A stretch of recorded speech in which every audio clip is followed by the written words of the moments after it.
এয়া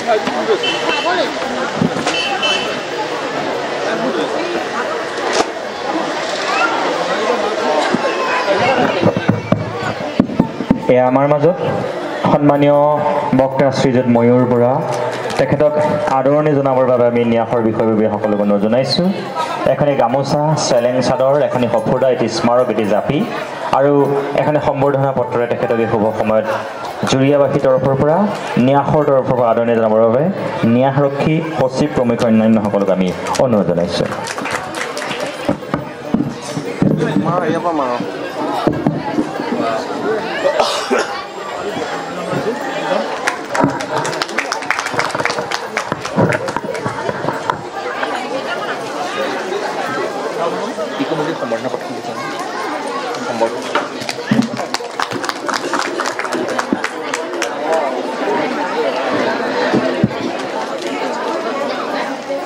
লগে লগে ন্যাসৰ তৰফৰ পৰা সন্মানীয় ময়ূৰ বৰা দেৱলৈ এখনি আনুষ্ঠানিক সম্বৰ্ধনা পত্ৰ বিতৰণৰ কাৰণে গুৰুত্বপূৰ্ণ স্মাৰক বক্তৃতা আগবঢ়াবৰ বাবে আমি আহ্বান জনাইছোঁ সন্মানীয় ময়ূৰ বৰা দেৱলৈ। চলক ইমান গভীৰভাৱে ভাল পায় পঞ্চকন্যাৰে সৈতে নগাঁও চহৰত বসবাস নকৰি এই যে অসমৰ মাজৰ আমি ভৌগোলিকভাৱে প্ৰায় মধ্যস্থানত থকা নগাঁও আৰু অসমৰ মাজত নব্য চেতনাৰ উন্মেষ ঘটাবলৈ মানে সমৰ্থ হোৱা নগাঁও মহাপুৰুষ শ্ৰীমন্ত শংকৰদেৱৰ পবিত্ৰ জন্মভূমি অৱস্থিত এই নগাঁৱৰে বৰদোৱাত আৰু সেই নগাঁৱৰে কাষৰ এটা দাঁতি কাষৰীয়া মন প্ৰাণ জুৰাই যোৱা অঞ্চল জুৰিয়া আৰু সেই জুৰিয়াৰ এই ৫-৬খন গাঁৱৰ মাজত আপোনালোকৰ মাজত থকা প্ৰত্যাশা প্ৰত্যাহ্বান আৰু বিভিন্ন প্ৰত্যাহ্বানৰ পিছতো প্ৰায় সমন্বয়মুখী চিন্তা চেতনাৰে সমিলমিলেৰে সৈতে থাকি এই জাতিটোক আগবঢ়াই নিয়াৰ ক্ষেত্ৰত নীৰৱ আৰু নিস্বাৰ্থভাৱে যিসকল মানুহে কেৱল শিক্ষাৰ ক্ষেত্ৰতে নহয় জাতিটোৰ সমাজখনক টনকিয়াল কৰিবলৈ অপুৰুষাৰ্থ কৰি আহিছে তেওঁলোকক সুৰেন্দ্ৰনাথ কাকতিৰ লগতে মই গভীৰভাৱে তেওঁলোকৰ প্ৰতি শ্ৰদ্ধাঞ্জলি আৰু সন্মান প্ৰদৰ্শন কৰি ইয়াত উপস্থিত থকা আপোনাসবক নমস্কাৰ জনাই আমাৰ বাইদেউ মৌচুমী কাকতি ডেকা ডাঙৰীয়ানীয়ে ইমান সুন্দৰভাৱে এটা আদৰণি ভাষণ দি আজি গোটেই অনুষ্ঠানটো আৰম্ভণি কৰিলে আৰু কৃষ্ণ কিংকৰ যেতিয়া থাকে তেতিয়া আচলতে বহুবোৰ কথা একেবাৰে মসৃণ হৈ পৰে কাৰণ কৃষ্ণ কিংকৰে যেতিয়া প্ৰথম কথা মাইকটো লৈ কৈছিল সন্মানীয় শৰৎ বৰকটকী ডাঙৰীয়াই মোৰ কাণত যিটো কথা কৈছিলে যে এজ এ ভ্ৰাম্যমানৰ অভিনেতাৰ দৰে লাগে আৰু সেই ভ্ৰাম্যমানৰ অভিনেতা ঘোষক বা সূত্ৰধাৰ হিচাপে তেওঁ যিখিনি কথা যেনেধৰণে হাত ধৰিছে সন্মানীয় মোহিনী মোহন ডেকা ডাঙৰীয়া তেওঁ উপাধিটো ডেকা অৱসৰ লোৱাৰ পিছত কিছুমান মানুহ বেছি ডেকা হৈ পৰে তেনে এজন মানুহ গুৱাহাটীৰ পৰা আপোনালোকে আঁতৰাই আনি নগাঁৱত থিতাপি লৈছে আৰু বেছি ডেকা হৈছে আৰু মানুহক বক্তৃতা আৰু কৰ্মমুখী জাতীয়তাবাদ সচেতনতাৰ মোহিনী বাণৰে সৈতে তেওঁ মানুহক সেই ধৰণেৰে স্পৰ্শ কৰিবলৈ যত্ন কৰিছে আৰু কম দিনৰ ভিতৰতে অৱসৰৰ পিছত তেওঁ সফল হৈছে তেখেত আছে আমাৰ বাইদেউ দীপিকা লস্কৰ ডাঙৰীয়ানী তেখেতক আচলতে ইয়াত পুৰস্কাৰ জনাব এটা সঠিক সিদ্ধান্ত কলিতা দেৱক মই প্ৰথমতে ক'ব দিছিলোঁ এইখন অঞ্চলৰ এইটো অঞ্চলৰ সকলোৰে শ্ৰদ্ধা কৰা প্ৰভাত কলিতা ডাঙৰীয়াই সুৰেন্দ্ৰনাথ কাকতি দেৱৰ বিষয়ে কোৱাৰ পিছত মোৰ ক'বলৈ বৰ ভাল লাগিলহেঁতেন কিন্তু যিহেতু মোৰ আন এখন সভা থকা বুলি ভাবি আছে এখন সভা বীৰেন্দ্ৰ কুমাৰ ভট্টাচাৰ্যৰ বিষয়ে অসমৰ বাবে গৌৰৱৰ কথা কেৰেলাৰ এটা সংস্থাই আজি এখন সভাৰ আয়োজন কৰিছে আৰু সাহিত্য একাডেমীৰ সেই সভাখনত মই কোৱা কথা ভাৰতৰ কোনোবা মানুহৰ ভাল লগা বাবে তেওঁলোকৰ পৰিয়ালৰ ফালৰ পৰা মোক বৰকৈ অনুৰোধ কৰিছে যে মই সেইখনত অকমান কথা ক'ব লাগে সেইবাবে আপোনাসবে হিউৱেন চাঙে 1400 বছৰ আগতে আহি অসমীয়া মানুহৰ বিৰল অতিথি পৰায়ণতাৰ কথা কৈছিল অসমত কোৱা ভাষাটো উত্তৰ ভাৰতৰ অন্যান্য অঞ্চলতকৈ বেলেগ বুলি কৈছিল আছিল তাৰ পৰিচয় আজি জুৰিয়াবাসী এই বৃহত্তৰ নগাঁও অসম ভাৰত আৰু মানৱ সমাজক ভাল পোৱা মানুহে প্ৰমাণ দিলে আৰু তাৰে এক উজ্জ্বল দৃষ্টান্ত আমাৰ কাষত বাইদেউ আছে সেই বাইদেউক মই ধন্যবাদ নমস্কাৰ জনাইছো আপুনি যদি মোক সাহস দিবলৈ ইয়াত ৰৈ আছে মোক আপোনাৰ বেলেগ কামতো আপুনি ব্যস্ত থাকিব লাগিব ইমানখিনি সাহস মই আপুনি নাথাকিলেও আপোনাৰ কথা ভাবি মই কাষতে থকা বুলি ভাবিম মই আপোনাক কষ্ট দি ইয়াত থিয় কৰাই ৰখাব বিচৰা নাই কিন্তু আপুনি যদি তথাপিও ভাবে যে ময়ূৰ বৰাই ইয়াৰ জোৱাই হলেও জুৰিয়াৰ মানুহক বলে নোৱাৰিব পাৰে বেলেগটো সব ঠিকেই দেখিছো মানুহে অলপ হাত চাপৰিবোৰ কমকে দিয়ে নহয় লাহে লাহে দিব গতিকে মই ভাবিলো যে আপুনি এতিয়া আপোনাৰ কথা আৰু আপোনাৰ কথা ইয়াত থাকিব বিচাৰিলেও আপুনি থাকিব পাৰে আপুনি ৰাইজৰ মাজত থাকিলেও থাকিব পাৰে কাৰণ ৰাইজক লৈ ভূপেন হাজৰিকাই এটা কথা কৈছিল যে মোৰ গীতৰ হেজাৰ শ্ৰোতা তোমাক নমস্কাৰ গীতৰ সভাত তুমি এইটো প্ৰধান অলংকাৰ এই কৰ্ড থকা কিটা ললে এইকেইটা ভালকে হেৰি হয় নেকি খুলি ল'ব পাৰে নেকি বাইদেউ অকণমান খুলিয়াই দিয়কচোন এইটো অকণমান পৰীক্ষা নিৰীক্ষা হৈ যাওক এতিয়া মই প্ৰথমতে আজি এই যে অসম আৰু অসমীয়া সুৰেন্দ্ৰনাথ কাকতিদেৱৰ বা তেনেধৰণৰ শিক্ষকৰ কথা যিটো মোহিনী মোহন ডেকা ডাঙৰীয়াই ক'লে আমি যোৰহাটৰ জহিৰুল হুছেইন ইছৰালৰ কথা জানো হৰেন্দ্ৰনাথ শৰ্মা পাঠশালা আৰু বহুবোৰ আপুনি শিক্ষকৰ কথা নগাঁৱৰ ক'লে এইসকল মানুহে নীৰৱে অসমত বিভিন্ন অঞ্চলত তেওঁলোকে পতা স্কুল আৰু অকণমান মই চাই লওঁ নহ'লেতো এইটো অকণমান ভাল যেন লাগিছে এইটো বাইদেউ তাতে অফ কৰি পেলাই থৈ দিয়ক এইসকল মানুহৰ যি নীৰৱ প্ৰচেষ্টাৰ জৰিয়তে আমি এনেধৰণৰ বিদ্যালয় মহাবিদ্যালয় বিশ্ববিদ্যালয় দেখিলো অসমীয়া তাৰ লগতে আমাৰ মন মননত এটা এলেহুৱা কৰ্মবিমুখ আৰু কিছু ক্ষেত্ৰত অসচেতন জাতি চেতনা শূন্য জাতিৰ মাজত আমাৰ মাজৰ পৰা উদ্ভৱ হোৱা সেইবোৰ প্ৰত্যাহ্বানক লৈ আমি কেতিয়াবা আকাশলৈ শিৰ ওখ কৰি আৰু মেৰুদণ্ড পোন কৰি চাব নোৱাৰা হওঁ আৰু তেনে অৱস্থাত আমি যিহেতু নিজেই কেতিয়াবা চেতনা শূন্য হৈ পৰো বহুবোৰ কথাৰ প্ৰশ্ন আমি দিল্লী দিছপুৰক সুধিব নোৱাৰো জংগলৰ সিপালে থকা মানুহক সুধিব নোৱাৰো আমাৰ মাজত আন্দোলন কৰা অখিল গগৈ বা সমুজ্জ্বল ভট্টকো আমি সুধিব নোৱাৰো তেনে এটা মুহূৰ্তত আমাৰ দৰে মানুহৰ আপোনাৰ দৰে শুভান্নুধাৰী জাতিটোক ভাষা সাহিত্য সংস্কৃতিক ভাল পোৱা মানুহক আজি অসম আৰু অসমীয়া প্ৰত্যাশা আৰু প্ৰত্যাহ্বান শীৰ্ষক যিটো বিষয় মই বাইদেউৰ লগত আলোচনা কৰি ঠিক কৰিলো মই এটা লিনিয়াৰ নেৰেটিভ সৰললৈখিকভাৱে মই বৃত্তান্তটো নিদি দুটা এটা অসমৰ ইতিহাসৰ চৰিত্ৰ লৈ তাৰ মাজেদি মই এটা কথা ক'ব বিচাৰিম যে যিমানেই প্ৰত্যাহ্বান নাথাকক কিয় যিমানেই সংকট নাথাকক কিয় যিমানেই সংশয় বতৰা নাথাকক কিয় কৰবাত নহয় কৰবাত আশাৰ ৰেঙনি কিন্তু আছে মই যেতিয়া প্ৰথম আহিছিলো ইয়াত যিমানখিনি মানুহ আছিল এটা মূলেও মনলৈ শংকা বা সংশয়ৰ বাৰ্তা দিছিল আমাৰ হাজৰিকা বাপ ইমান সুন্দৰভাৱে তেওঁ বন্তি প্ৰজ্বলন কৰিলে আপোনাৰ মনতো হয়তো আপুনিও প্ৰথমতে আহিছিল তেনে এটা শংকা আছিল কিন্তু ৰাইজে যেতিয়া হাত উজান দিয়ে আজি আপোনাৰ সজীৱ আৰু সতেজ উপস্থিতিয়ে এই কথাটো প্ৰমাণ কৰিলে বলিষ্ঠভাৱে যে সংশয়ৰ মাজত আমাৰ শংকাৰ মাজত আমাৰ প্ৰত্যাশাও আছে আশাও আছে সম্ভাৱনাও আছে মই আপোনালোকক নমস্কাৰ জনাইছো আৰু বিশেষকৈ অসমৰ মহিলা সমাজ আৰু নাৰী সমাজক আমি এই ক্ষেত্ৰত হিউএন সাগে যে কৈছিল অসমীয়া মানুহ অতিথি পৰায়ণ আপুনি ভাবক 1400 বছৰ আগতে এখন পুৰুষ প্ৰধান সমাজৰ সেই সময়ৰ পুৰুষ আমাৰ উপৰি পুৰুষসকল কিমান পিতৃতান্ত্ৰিক মানসিকতাৰ দ্বাৰা বন্দী হৈ থকা আছিল গতিকে অসমীয়া মানুহৰ এই যিটো ইতিবাচক অভিধা হিউএন সাঙৰ পৰা পাইছিল তাৰ কিন্তু সিংহভাগৰ কৃতিত্ব আমাৰ মহিলাসকলৰ গতিকে আপোনালোকক মই নমস্কাৰ জনাইছো নমস্কাৰ জনাই মই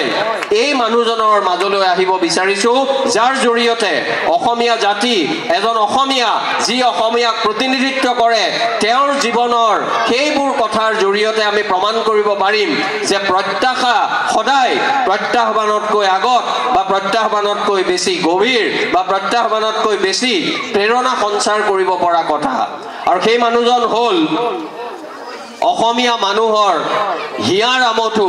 ডক্টৰ ভূপেন হাজৰিকা ভূপেন হাজৰিকাৰ কথা আপোনালোকে মই তেনে ধৰণৰ বক্তৃতাৰ কথা লৈ যোৱা নাই আপোনালোকে জনা কথা দুটামান মই আজি সামূহিকভাৱে সমজুৱাৰ লগত একেলগে ৰোমন্থন কৰিব বিচাৰো ভূপেন হাজৰিকাক যেতিয়া 11 বছৰ তেতিয়া নীলকান্ত হাজৰিকা আৰু শান্তিপ্ৰিয়া হাজৰিকাই 6ষ্ঠ শ্ৰেণীত পঢ়া ভূপেন হাজৰিকাক তেজপুৰৰ পৰা লৈ আহিলে আপোনালোকৰ নগাঁৱৰ এই পবিত্ৰ বৰদোৱা ধামলৈ য'ত মহাপুৰুষ শ্ৰীমন্ত শংকৰদেৱৰ জন্ম য'ত জন্মলাভ কৰি পূবৰ বেহাৰ ৰাজ্য মাজৰ কামৰূপ আৰু পশ্চিমৰ এই কোচ কমতা সেই ৰাজ্য মানে পূবৰ আহোম ৰাজ্য মাজৰ কামৰূপ আৰু পশ্চিমৰ বেহাৰ ৰাজ্যত সংকীৰ্ণতা আৰু সাম্প্ৰদায়িকতাৰ ঊৰ্ধ্বলৈ গৈ আমি নাহি ভগতি জাতীয় জাতি বিচাৰ বুলি কৈ আধ্যাত্মিক সমদৰ্শী বাদৰ এক আধাৰ নিৰ্মাণ কৰিছিল বিভিন্ন প্ৰত্যাহ্বানৰ পাছতো সেইগৰাকী মহাপুৰুষৰ পবিত্ৰ জন্মভূমি বৰদোৱালৈ ভূপেন হাজৰিকাক 1937 চনত তেওঁৰ জন্ম হৈছে 1926 চনত 26 চনত মহাত্মা গান্ধী দ্বিতীয়বাৰৰ বাবে অসমলৈ আহিছে অসমত আমাৰ প্ৰথমবাৰৰ বাবে কংগ্ৰেছ সেশন হৈছে পাণ্ডুত আৰু প্ৰথমবাৰৰ বাবে অসমীয়া মহিলাক ধুবুৰীত সাহিত্য সভাৰ অধিৱেশনত বেনুধৰ ৰাজখোৱাৰ সভাপতিত্বত নে ৰজনীকান্ত বৰদলৈ আছিল নে বেনুধৰ ৰাজখোৱা আছিল এগৰাকী অসমীয়া অগ্নি কন্যাই অসমীয়া মহিলাক পিঞ্জৰাৰ ভিতৰত বহি থকা অসমীয়া মহিলাক প্ৰথমবাৰৰ বাবে বাহিৰলৈ লৈ আহিছিল সেইগৰাকী মানুহৰ নাম আছিল অগ্নিকন্যা চন্দ্ৰপ্ৰভা শইকীয়ানী আৰু সেই 1926 চনত জন্মলাভ কৰা ভূপেন হাজৰিকাক 37 চনত যেতিয়া বৰদোৱালৈ লৈ আহিল তাৰ পৰা ঘূৰি গৈ তেজপুৰত ভূপেন হাজৰিকাই জীৱনৰ প্ৰথমটো গীত ৰচনা কৰিলে আৰু প্ৰথমটো গীতত 6ষ্ঠ শ্ৰেণীত পঢ়া 11 বছৰীয়া ভূপেন হাজৰিকাই ক'লে যে কুসুম্বৰ পুত্ৰ শ্ৰীশংকৰ গুৰুৱে ধৰিছিল নামৰে টান নামৰে সুৰতে আনন্দত নাচিছিল পবিত্ৰ বৰদোৱা থান ভূপেন হাজৰিকাৰ জীৱনৰ প্ৰথমটো গীত চাওক এই গীতত কোনো প্ৰত্যাহ্বান নাই এই গীতত আছে প্ৰত্যাশাৰ এক অপুৰন্ত আকৰ এই 11 বছৰীয়া ভূপেন হাজৰিকাই তাৰ 3 বছৰ পিছত 14 বছৰ বয়সত 8ম শ্ৰেণীত থাকোতে তেওঁ জীৱনৰ দ্বিতীয়টো গীত লিখিলে আৰু সাহস চাওক 14 বছৰীয়া ভূপেন হাজৰিকাৰ তেওঁ নিজকে কি বুলি ক'লে তেওঁ নিজকে ক'লে অগ্নিযুগৰ ফিৰিঙতি মই নতুন অসম গঢ়িম প্ৰথম নতুন ভাৰত কৈছিল পৰিৱৰ্তিত পৰিস্থিতিত তেওঁ নতুন অসম বুলি ক'লে সেই গীতটোৰ মাজত 500 বছৰ আগতে বেলেগ এটা প্ৰেক্ষাপটত মহাপুৰুষ শংকৰদেৱে ভাগৱতৰ দ্বিতীয় স্কন্ধ যেতিয়া অসমীয়ালৈ সৃষ্টিশীলভাৱে ভাৱানুবাদ কৰিছিল সেই ভাৱানুবাদৰ মাজত শংকৰদেৱে কৈছিল কিৰাত কছাৰী খাচী গাৰু মিৰি জবন কংক গোৱাল অসম মুলুক ৰজক তুৰুক কুবাচ ম্লেছ চণ্ডাল এই যে সমিলমিলৰ মাজেৰে মিলনৰ জৰিয়তে সম্প্ৰীতিৰ জৰিয়তে বিভিন্ন জাতি জনগোষ্ঠী লগ হৈ এই অসমীয়া ভাষা অসমীয়া জাতি গঢ় লৈ উঠিছে সেই কথাটো 500 বছৰ পিছত ভূপেন হাজৰিকাৰ 14 বছৰ বয়সত লিখা দ্বিতীয়টো গীতত গোৱাত আপুনি দুইটাৰ মাজত মিলটো দেখা পাব নকল কৰা নাই ভূপেন হাজৰিকাই নকল নাই কৰা সম্প্ৰীতিৰ কথা এইখন অসমৰ মিলন ভূমিত তীৰ বিৰাই থকা কথাবোৰ ভূপেন হাজৰিকাই বেলেগ ধৰণেৰে ক'লে কি ক'লে যে হৰিজন পাহাৰী হিন্দু মুছলিমৰ বৰকুচ চুতীয়া কছাৰীয়া আহোমৰ অন্তৰ্ভেদীময় মৌ বুৱাম ভেদাভেদৰ প্ৰাচীৰ ভাঙি তাৰমানে কিৰাত কছাৰী খাচী গাৰু মিৰি আৰু হৰিজন পাহাৰী হিন্দু মুছলিমৰ সম্প্ৰীতিৰ কথা আছে সকলোকে লৈ একেলগে চলাৰ কথা আছে আৰু এই ভাগৱতৰ গুণমালাক আজি শ্ৰীমন্ত শংকৰদেৱ সংঘৰ ইয়াত বহুবোৰ সদস্য আছে মুঠ কৰো কাকতিদেৱৰ পৰিয়ালৰ মানুহ তাৰ লগত জড়িত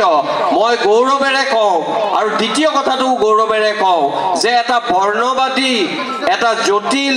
ব্যয়বহুল খৰচী ধৰ্ম প্ৰণালী সৰল কৰাৰ বাবে বুদ্ধদেৱে খ্ৰীষ্টপূৰ্বত মহাবীৰ জৈন আৰু ৬২ জন সন্ত পুৰুষে যিটো আন্দোলন কৰিছিল মধ্যযুগত পুনৰ ভক্তি আন্দোলনৰ সন্ত পুৰুষসকলে আকৌ যেতিয়া ধৰ্মটো খৰচী হ'ল ব্যয়বহুল হ'ল, আড়ম্বৰপূৰ্ণ হ'ল, তেতিয়া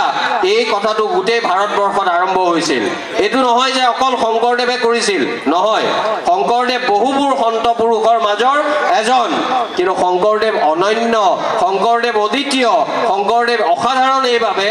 বহুমুখী প্ৰতিভা সম্পন্ন। সকলো মানুহৰ যদি কথাবোৰ ভক্তিভাৱেৰে নহয়, বৌদ্ধিকভাৱেৰে, নিৰাবেগভাৱে, বিদ্যায়তনিকভাৱে আপুনি বিশ্লেষণ কৰে, তেতিয়া কোনো মানুহে এই কথাটো নুই কৰিব নোৱাৰে যে আটাইতকৈ অনন্য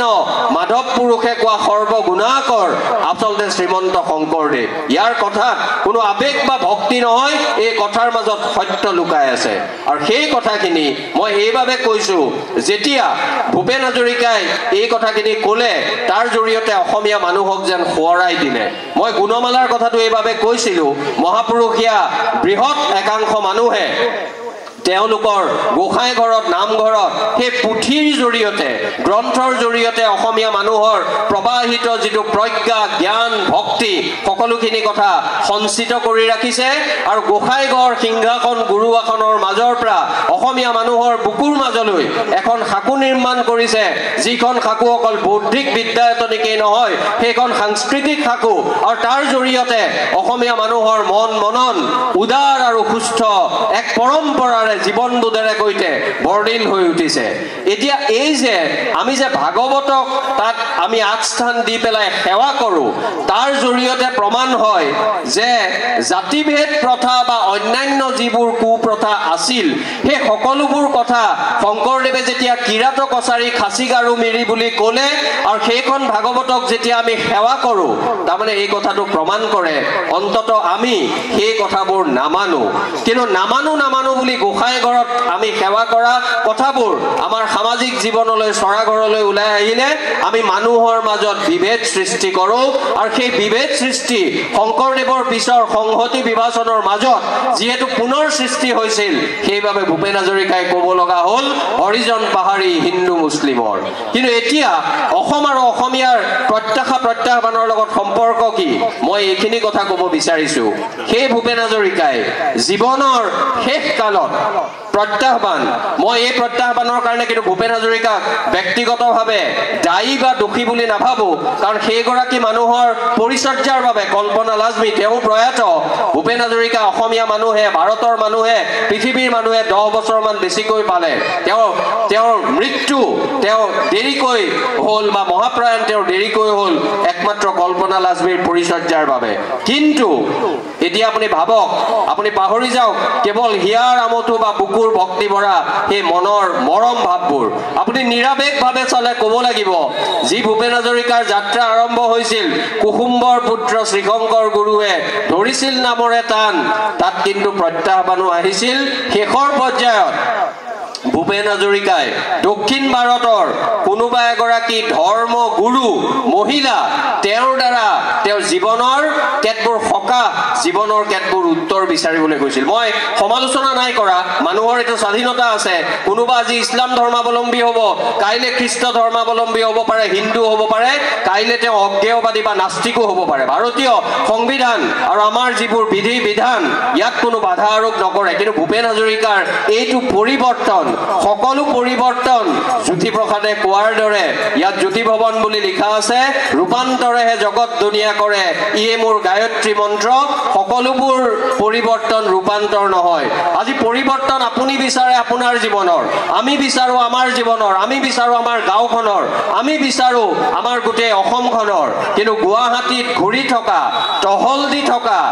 আমাৰ চিলনী চোৰকেইটাইও পৰিৱৰ্তন বিচাৰে। তেওঁলোকে ভাবে অসমৰ গুৱাহাটীৰ প্ৰতিগৰাকী মহিলাই সোণৰ বা হীৰাৰ নেকলেছ পিন্ধি আহক, এই পৰিৱৰ্তন ৰূপান্তৰ নহয়। পৰিৱৰ্তন আৰু ৰূপান্তৰৰ মাজৰ পাৰ্থক্য আছে, আমি সেই কথাটো হৃদয়ংগম কৰিব লাগিব। গতিকে ভূপেন হাজৰিকাৰ জীৱনৰ জৰিয়তে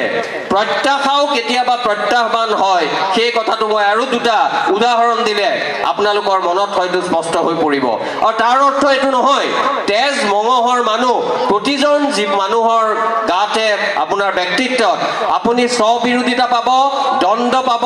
আপুনি আপুনি তেওঁৰ জীৱনৰ মাজত উজুতি খাব যদি তেওঁৰ জীৱনটো আপুনি খুব ভালকৈ অধ্যয়ন কৰিবলৈ যত্ন কৰে। কিন্তু অকল আবেগ লৈ ভূপেন হাজৰিকাক মই আপোনালোকতকৈ কম ভাল নাপাওঁ, ভূপেন হাজৰিকা অসমৰ চিনাকি, ভূপেন হাজৰিকাক লৈ ভূপেন হাজৰিকাৰ গীতবোৰ যদি অসমীয়া মানুহে উপলব্ধি ভালকৈ কৰিলেহেঁতেন আজি আমাৰ এই অৱস্থা নহ'লহেঁতেন। তুমি বিশ্বৰ শৰীৰত পংগু অংগ হ'লে বিশ্বই জানো ভাল পাব, পৃথিৱীত জনমিও সচেতন নহ'লে প্ৰাপ্য থিতাতে হেৰাব। তাৰমানে বেজবৰুৱাই ক'লে বেলেগ এটা পৰিৱেশত যে অসমীয়া মানুহ আত্মবিস্মৃত এটা জাতি, শংকৰদেৱক বেজবৰুৱাই অসমীয়া মানুহৰ মণিকোঠাৰ মাজত স্থাপন কৰিলে, লগতে অসমীয়া মানুহক চক্ৰধৰ সিংহৰ কথা ক'লে, আতন বৰগোহাঁইৰ কথা ক'লে, লাচিত বৰফুকনৰ কথা ক'লে, সেই সময়ৰ পদ্মনাথ গোহাঁই বৰুৱা, হেমচন্দ্ৰ গোস্বামীকে আদি কৰি সকলোৱে ক'লে যে আত্মবিস্মৃত কিছু পৰিমাণে হীনমন্যতাত ভোগা এই জাতিটোৰ মাজত কিছু তেওঁলোকক সাহসৰ বিদ্যমৰ প্ৰয়োজন। কিন্তু সেই বেজবৰুৱাৰ আমি অসমীয়া নহওঁ দুখীয়া কিহৰ দুখীয়া হ'ম, if this is a narrative, there is a beautiful counter narrative which was penned by Dr. Bhupen Hazarika, যে আমি অসমীয়া নহওঁ দুখীয়া বুলি সান্তনা লভিলে নহ'ব। আৰু তাৰ মাজত যিখিনি কথা জাতিটোক কৈ গৈছিল আমি কৰিব পৰা নাই। কিন্তু মই এতিয়া ভূপেন হাজৰিকাৰ জীৱনৰ দুটামান দ্বন্দ্বৰ কথা আহিব বিচাৰিছোঁ, কাৰণ অসম আৰু অসমীয়াৰ প্ৰত্যাশা আৰু প্ৰত্যাহ্বান বুলি ক'লে, সংশয় আৰু সম্ভাৱনা বুলি ক'লে মই ভাবোঁ আটাইতকৈ উজ্জ্বল জীৱন্ত প্ৰতীক ভূপেন হাজৰিকা। আৰু তেওঁৰ ক্ষেত্ৰত আমি দেখিবলৈ পাওঁ 1962 চনত ভূপেন হাজৰিকাই কৈছিল, জ্যোতি ককাইদেৱে মোক আকাশ চুবলৈ শিকালে আৰু ৰাভা ককাইটিয়ে মোক মাটিৰ লগত সংস্পৰ্শ ৰাখিবলৈ মোক সদায় অনুপ্ৰেৰণা দিলে। সেই ভূপেন হাজৰিকাই 1962 চনত বিষ্ণু ৰাভাক বিমলা প্ৰসাদ চলিহাৰ মুখ্যমন্ত্ৰীত্বৰ সময়ত যেতিয়া পঘা লগাই উৰিষ্যাৰ জেললৈ লৈ গৈছিল, বহু মানুহে প্ৰতিবাদ কৰিছিল, ভূপেন হাজৰিকা সেই প্ৰতিবাদৰ মাজত নাছিল। এই যে জীৱনৰ দ্বন্দ্ব 1975 চনত ইন্দিৰা গান্ধীয়ে যেতিয়া জৰুৰীকালীন অৱস্থা ঘোষণা কৰিছিল, যেতিয়া ডক্টৰ উদয়ন মিশ্ৰ, যেতিয়া ডক্টৰ অপূৰ্ব কুমাৰ বৰুৱাকে মুখ্য কৰি বিভিন্ন বিদ্যায়তনিক ক্ষেত্ৰত আজিও সক্ৰিয় হৈ থকা মানুহ মাহৰ পিছত মাহ ধৰি গুৱাহাটী বিশ্ববিদ্যালয়, ডিব্ৰুগড় বিশ্ববিদ্যালয়ৰ পৰা গৈ জেলত আছিল, তেতিয়াও ভূপেন হাজৰিকা নিমাত আছিল। আৰু শশী শৰ্মাই কোৱা মতে তেওঁ প্ৰাকে প্ৰক্ৰান্তৰে সেই ইমাৰ্জেঞ্চি বা জৰুৰী ব্যৱস্থাক তেওঁ সমৰ্থন জনাইছিল। ইয়াৰ অৰ্থ এইটো নহয় ভূপেন হাজৰিকাৰ আমি অকল সেইকেইটা কথা কওঁ। মই ক'ব বিচাৰিছোঁ প্ৰত্যাহ্বান, দ্বন্দ্ব, স্ববিৰোধিতা থাকিব, কিন্তু তাৰ পিছতো আমি যদি ভূপেন হাজৰিকাৰ কথা, তেওঁৰ জীৱনৰ যিটো বাণী, তেওঁৰ জীৱনৰ জৰিয়তে, গীতৰ জৰিয়তে অসমীয়া মানুহক কৈ যোৱা যিখিনি কথা, সেইখিনি কথা যদি উপলব্ধি কৰোঁ, তেতিয়াহ'লে আমি আজি স্বৰ্গগত ভূপেন হাজৰিকাৰ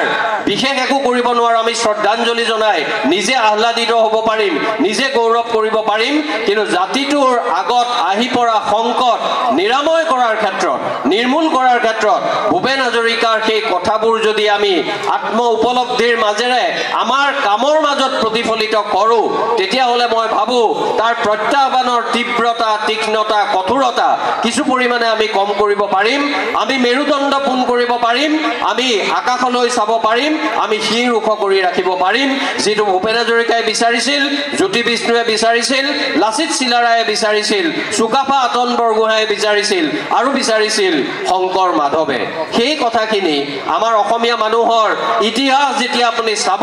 সেই ইতিহাসৰ মাজত প্ৰতিটো ক্ষেত্ৰতে আপুনি প্ৰত্যাহ্বান দেখিবলৈ পাব। শংকৰদেৱে বৰদোৱাৰ পৰা কিয় গ'ল, গাংমৌ থানৰ পৰা আকৌ ধোৱাহাটলৈ কিয় গ'ল, তাৰ পৰা আকৌ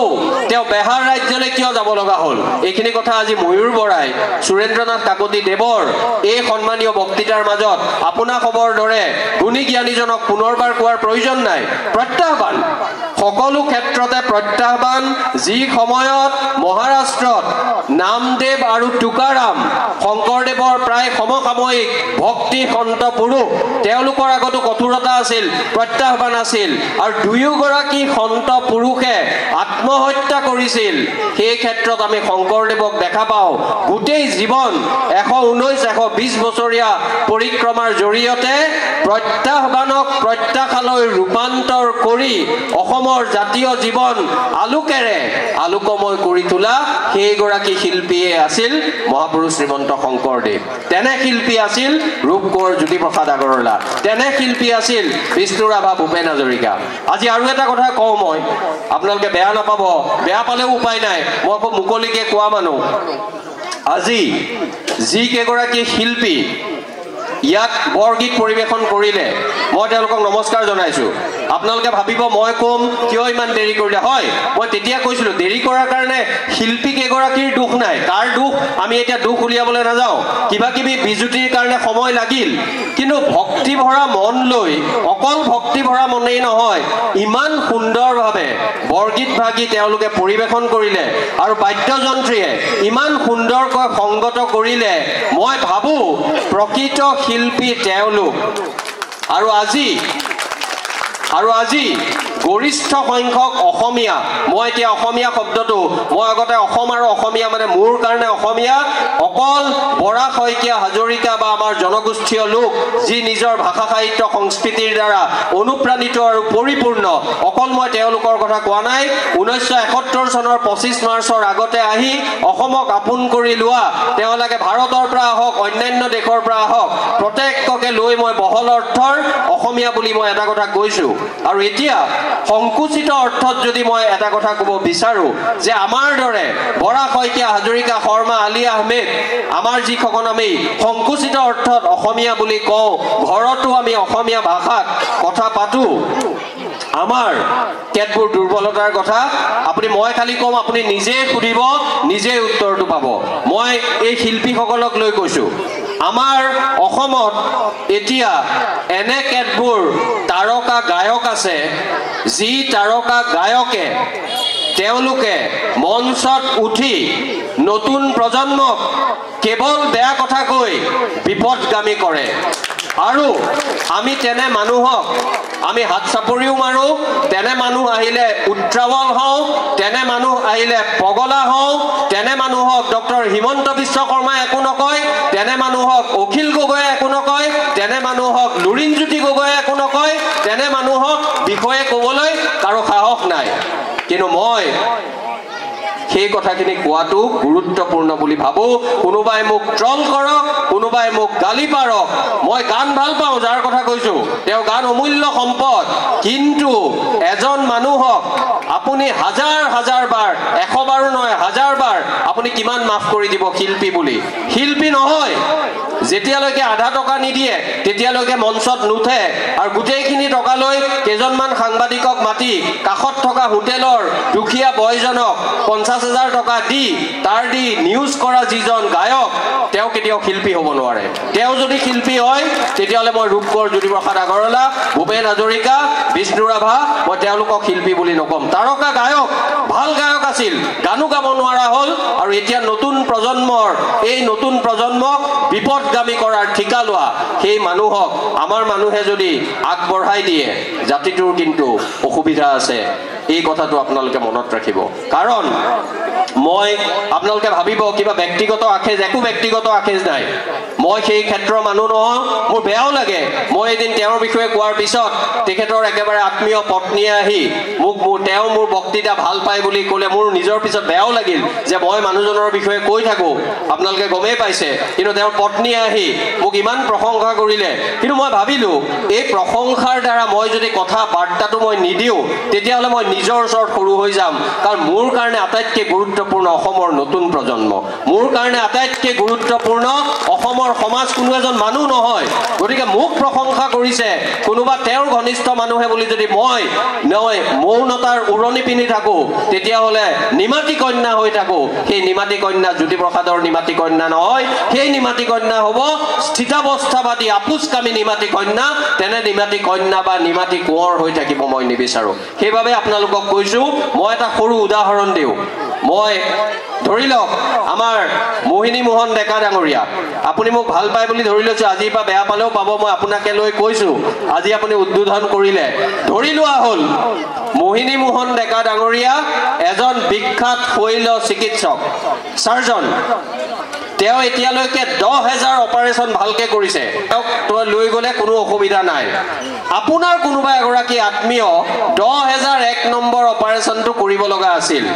মোহিনী মোহন ডেকা ৰাতিপুৱা আহিল এই আজি মোৰ মুড ভাল নাই আজি মন ভাল নাই মই কোনফালে সোঁফালৰ কিডনিত নেকি নাই মই আজি বাওঁফালে কাটি দিম আপুনি আপোনালোকে সহ্য কৰিব অসমৰ সাংবাদিক সমাজে সহ্য কৰিব অসমৰ নাগৰিক সমাজে সহ্য কৰিব চৰকাৰে সহ্য কৰিব আৰক্ষীয়ে সহ্য কৰিব নকৰে কিন্তু একে ক্ষেত্ৰতে একেটা কথা যেতিয়া তাৰকা গায়কৰ ক্ষেত্ৰত আহি পৰে আমি চকু মুদি দিওঁ আমি গান্ধাৰী হৈ যাওঁ আমি নিমাতী কন্যা হৈ যাওঁ আৰু সেই কথাবোৰ মই ভাবো আমাৰ ডাঙৰ এটা প্ৰত্যাহ্বান এই সমাজখনত আমাৰ প্ৰত্যাহ্বান আৰু আছে তেওঁৰ লগত এতিয়া গোট খাইছে কোন মই নাম ক'ব নিবিচাৰো নাম ক'লে মান্যতা দিয়া হয় আপুনি ফেচবুক চালে অন্যান্য কথা চালে পাব এনে এজন মানুহ আজি কেইদিনমানৰ পৰা দেখা পাওঁ যিগৰাকী মানুহে অলপ দিনৰ আগলৈকে অভব্য অকথ্য অসভ্য কথাৰে কৈতে আকৌ নতুন প্ৰজন্মক তেওঁ বেয়া কৰিছে এতিয়া সেইবোৰ মানুহ লগ খাইছে লগতে আৰু এটা কথা আমাৰ সমাজৰ অকল তেওঁলোকেই যে অকল কৰিছে নহয় আপোনালোকে হয়তো অনুভৱ কৰিছে যে অসমীয়া বোৱাৰী মই আকৌ সংকুচিত অৰ্থত অসমীয়া হিন্দু বোৱাৰী বুলি কৈছো let me B very clear সেন্দুৰ লোৱা তেওঁলোক এক্টিং কৰি সেন্দুৰ লোৱা যেন লগা নাই মই আপোনালোকক দেখুৱাই দিব পাৰো এতিয়া আপোনালোকৰ হাতৰ স্মাৰ্টফোন যদি 10 জনৰ পৰা লওঁ তাৰ 7 জন লগতে মোৰটোতো ওলাব আপুনি যেতিয়া ৰিলবোৰ ওলাব এই যে অসমীয়া বোৱাৰীয়ে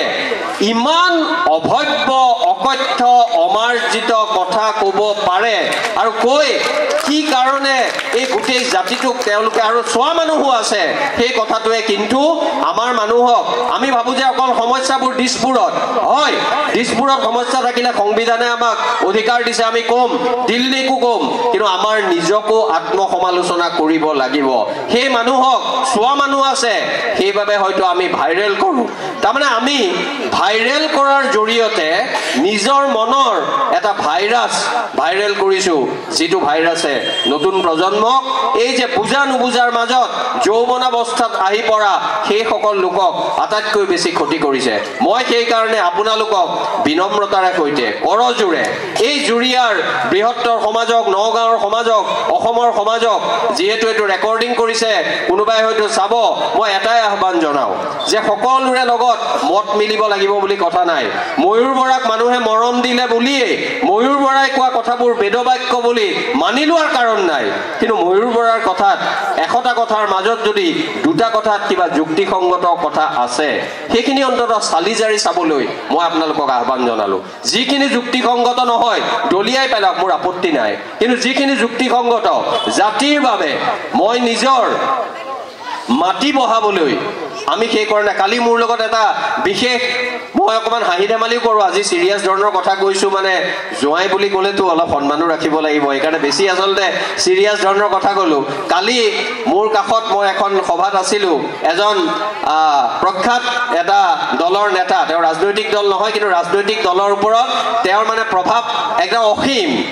আপুনি দেখিলে পাব দুই এদিনতে ফেচবুকত কোনোবাই দিছেও মোৰ কাষতে আছিল মই হাঁহি ধেমালিকে ক'লো যে এখেতৰ কথাত মোৰ বহু কথা মত নিমিলে কিন্তু এই তাৰ অৰ্থ এইটো নহয় তেওঁ কোৱা কথাখিনি গোটেই বেয়া মই কোৱা কথাখিনিহে ভাল মই কালি কৈছিলোঁ এই 24 ঘণ্টা হৈ গৈছে আৰু লগত এটা কথা কৈছিলোঁ তেওঁ এটা বিশেষ ধৰ্মৰ কথা কয় মই কিন্তু সদায় মানুহৰ কথা কওঁ কাৰণ ভূপেন হাজৰিকাই আমাক শিকাইছে যি ভূপেন হাজৰিকাক মই দুটা এটা কথাত সমালোচনা কৰি প্ৰত্যাহ্বান আৰু প্ৰত্যাশাৰ মাজৰ পাৰ্থক্যটো ক'বলৈ চাইছোঁ সেই ভূপেন হাজৰিকাই কিন্তু কৈছে মানুহে মানুহৰ বাবে যদিহে অকণো নাভাবে ভাবিব কোনেনো কোৱা সমনীয়া তাৰমানে অসম মুলুকৰ মানুহে বিভিন্ন ত্যাগ কৰিলে আপোনালোক আটাইতকৈ তাৰ সাক্ষী 71 চনৰ 25 মাৰ্চক সকলোৱে মানি লৈছে ইচ্ছা থাকিলেও নাথাকিলেও এতিয়া জাতিটো আগবাঢ়িব লাগে সকলোকে লৈ কিন্তু আমি যদি ৰাজনৈতিক দলৰ নেতাক সুবিধা কৰি দিওঁ যে আমাক অকল অৰুণোদয় দিয়ক আৰু আমাক অকল মেৰু বিভাজন কৰা কথা কওক আটাইতকৈ বেছি ক্ষতিগ্ৰস্ত হ'ম আমি তেওঁলোক নহয় আমি আটাইতকৈ ক্ষতিগ্ৰস্ত হ'ম মই সেই কথাটোৱে সদায় কওঁ যে মই মানুহৰ কথা কওঁ আৰু কালি সেই মই হাঁহি ধেমালিৰ কথা ক'বলৈ গৈ কৈছিলোঁ যে এখেতসকলৰ লগত মোৰ টেলিভিছনতে হওক অন্যান্য ক্ষেত্ৰতে হওক মোৰ বিৰোধিতা কি মোৰ মাটিলৈ বিৰোধিতা নহয় সীমা ঠেলা নাই আৰু আপোনালোকৰ আগত ক'ব পাৰি জোৱাই বুলি কৈছে কোনো ছোৱালীলৈ হোৱা কাজিয়াও নহয় তেওঁতো বাৰু অবিবাহিত মই কৈছোঁ আপুনি গমেই পাব কোনটো দলৰ নেতাবোৰ অবিবাহিত তেওঁতো অবিবাহিত গতিকে তেওঁৰ লগত সেইটো কথাটো নহয় মোৰ লগতো সেইটো নহয় আমাৰ কথা এই জাতিটো এই সমাজখন কেনেকৈ ভাল কৰোঁ আৰু ভাল কৰিবলৈ যাওঁতে সকলো মতামতৰ মানুহক লৈ আমি আগবাঢ়িব লাগিব কিন্তু আজিৰ অসমীয়া মানুহে কেতিয়াবা মোৰ আপোনালোকৰ সৰুসকলে নাজানিব বৰকটকী ডাঙৰীয়াৰ মনত থাকিব কলিতাদেৱ ডেকা ডাঙৰীয়া আপোনালোকে ভায়া মামা প্ৰযোজক হ'ল এই ধ্ৰুৱজিৎ কিশোৰ চৌধুৰী তেখেতসকলৰ কথাবোৰ চাগে মনত আছে কৌতুক কৰিছিল বহুত কেছেট বনাইছিল তেওঁলোকে অসমৰ এটা বিশেষ বণিক গোষ্ঠী মই সন্মান সহকাৰে কৈছোঁ মাৰোৱাৰীসকলক লৈ এতিয়া তেওঁলোকৰ কথাকাণ্ড অধিকাংশৰে দেই মই সকলোকে আই ডোণ্ট ৱান্ট টু জেনেৰেলাইজ বেলেগ হ'ল যোৱা 10 বছৰত বেলেগ হৈছে ৰাজনৈতিক কাৰণত তেওঁলোক ক্ষমতাশালী হৈছে এইবোৰ বাৰু ইয়াত মোৰ ক'ব লগা নাই কিন্তু এসময়ত আমাৰ সেই মানুহখিনিয়ে ভায়া মামাই আমাক কৈ থৈ গৈছিল তেওঁলোকে কি কৰে যে 2 পইচা বেছি দি দিম কিন্তু ঝামেলা মে না যাম তেনেকৈ কয় এতিয়া অসমীয়া চহৰত বসবাস কৰা অধিকাংশ মধ্যবিত্তৰ এইটোৱে কথা দিছপুৰত এই দিছো এজনক দায়িত্ব তেৱে কৰক ডেকা ডাঙৰীয়াই কৈছিল দিল্লীৰ দায়িত্ব তেৱে কৰক আৰু আমি নেটফ্লিক্সত সিনেমা জিঅ' আম্বানীয়ে দিয়া আম্বানীৰ বিয়াৰ কথা আৰু ফ্ৰী নেট এতিয়াতো ফ্ৰী নহয় তাৰ জৰিয়তে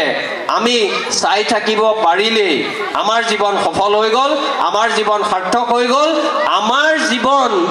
আজিকালি আপোনালোকৰ গাঁৱত বসবাস কৰা মানুহৰ বা নগাঁৱত ইয়াৰ পৰা গৈ বসবাস কৰা মানুহৰ আমাৰ জীৱনবোৰ অকমান ডাঙৰ আৰু যিমানে ডাঙৰ চহৰলৈ যাব গুৱাহাটীৰ কংক্ৰিটৰ অৰণ্যলৈ যাব সেই ডাঙৰ আমাৰবোৰ একেবাৰে সংকুচিত হৈ পৰে মোৰ মানে এনেকুৱাকে মোৰ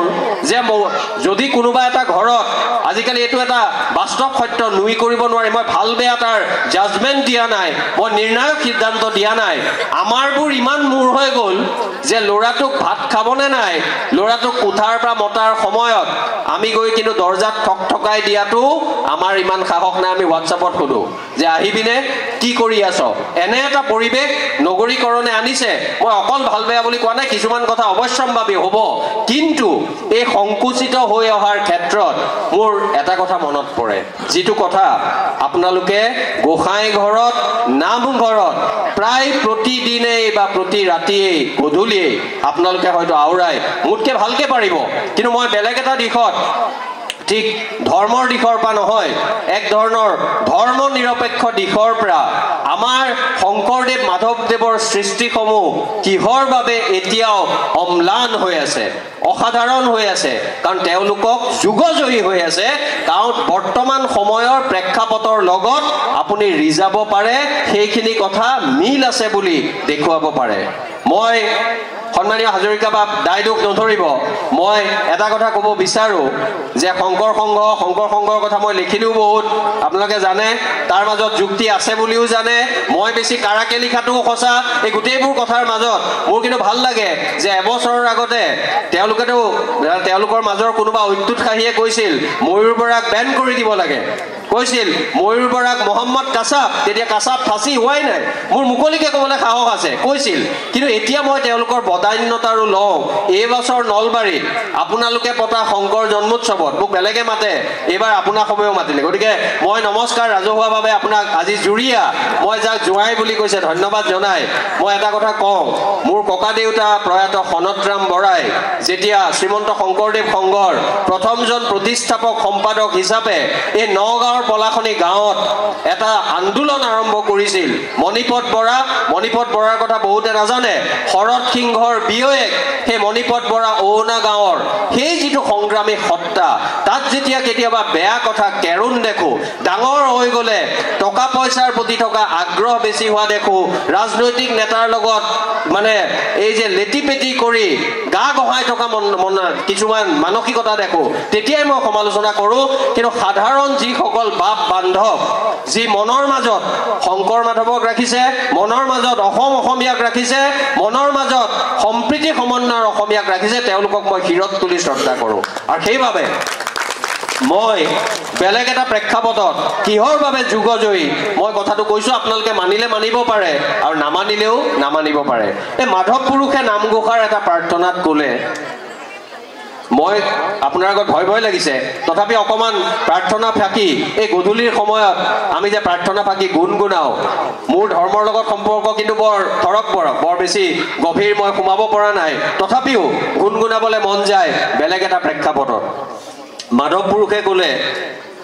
ব্ৰহ্মাদি কৰি জীৱ জত ৰাম ৰাম ৰাম ৰাম ৰাম মায়া সজ্জা মাজে আশয় ঘুমতি যায় তুমি হে চৈতন্য সনাতন ৰাম ৰাম ৰাম ৰাম ৰাম আমি অচেতন নিয়োগ নাথ যোগাই ইয়াৰ মাজত বিনম্ৰতা আছে ইয়াৰ মাজত ব্ৰহ্মাকে আদি কৰি সকলো দেৱ দেৱতা মায়াসজ্জাত আছে বুলি ক'বলৈ অসমৰ 500 বছৰ আগৰ এই মাধৱদেৱৰ সাহসো আছে মনৰ দৃঢ়তা আছে বৌদ্ধিক আৰু সাংস্কৃতিক আধ্যাত্মিক যুক্তি আছে এতিয়া মাধৱদেৱে যিটো পৰিৱেশত যাৰ বাবে লিখিছিল সেইবোৰ কথা মই হাজৰিকাদেৱ বা অন্যান্য ধৰ্মৰ লগত জড়িত মানুহলৈ থলো এতিয়া আপুনি চাওক মায়াসজ্জাত থকা বুলি যে কৈছে আজি মায়াসজ্জাত কোন আছে অসমীয়া মধ্যবিত্ত মই আপুনি আমাৰ দৰে হাজাৰ হাজাৰ লাখ লাখ মানুহ আমি মায়াসজ্জাত আছো আমাৰ মায়াসজ্জা মই অলপ আগতে কোৱা নেটফ্লিক্স আমাৰ মায়াসজ্জা এই ফেচবুক ইনষ্টাগ্ৰাম আমাৰ মায়াসজ্জা সৰু সৰু কথা আমি ডাঙৰ সপোন নেদেখো সৰু কথা অমুকৰ বিয়া হ'ল তামুকৰ ঘৰত শ্ৰাদ্ধ হ'ল 11 দিনীয়া হ'ব নে 15 দিনীয়া হ'ব ডাঙৰ বিতৰ্ক চুলি খুৰাব নে নুখুৰাই ডাঙৰ বিতৰ্ক এই বিতৰ্কবোৰৰ জৰিয়তে মই সদায় কওঁ শংকৰদেৱে কৈছিল পৰৰ ধৰ্মক নিহিংসিবা কদাচিত ইমান সুন্দৰভাৱে ভক্তি প্ৰতিপদ কৈ থৈ গৈছে ইমান সুন্দৰভাৱে তেওঁ কৈছে যে প্ৰথমে প্ৰণামো ব্ৰহ্মৰূপী সনাতন সৰ্ব অৱতাৰৰ কাৰণ নাৰায়ণ সমস্ত ভূততে আছো মই হৰি সবাকো মানিবা তুমি বিষ্ণু বুদ্ধি কৰি ব্ৰাহ্মণৰো চণ্ডালৰো নিবিচাৰি কুল দাতাত চুৰত যেন দৃষ্টি একতুল কুকুৰ শ্ৰীগাল গদৰ ভৰু আত্মাৰাম জানিয়া সবাকো পৰি কৰিবা প্ৰণাম বৈপ্লৱিক ৰিভলিউচনাৰী কিন্তু তাৰ লগত মই আৰু এটা কথা কওঁ কোনোবাই যদি ধৰ্মৰ দিশৰ পৰা কোনোবা শাক্ত কোনোবা শৈৱ কোনোবা গণপত্য কোনোবা নাস্তিক কোনোবা অজ্ঞেয়বাদী আৰু অসমখনক ভাল পায় মানুহক ভাল পায় ভাৰতক ভাল পায় তেওঁ মোৰ বাবে সমানেই অসমীয়া মোৰ সমানেই বুকুৰ আপোন মই তেওঁলোকৰ মাজত বিভাজন অনাটো নিবিচাৰো অসমীয়া এমুঠিমান মানুহ তাৰ মাজত যদি এই ধৰণৰ বিভাজন হয় শংকৰী অনাশংকৰী চুলি খুৰুৱা নুখুৰুৱা তেতিয়াহ'লে কিন্তু ভিতৰৰ পৰা আমাৰ সমাজখন কোঙা হৈ আহিব গতিকে আমাৰ তৰ্ক বিতৰ্ক লাগিব সেইবোৰ কথা লাগিব বাগধাৰা প্ৰতিবাদধাৰা লাগিব ভূপেন হাজৰিকাই আমি অসমীয়া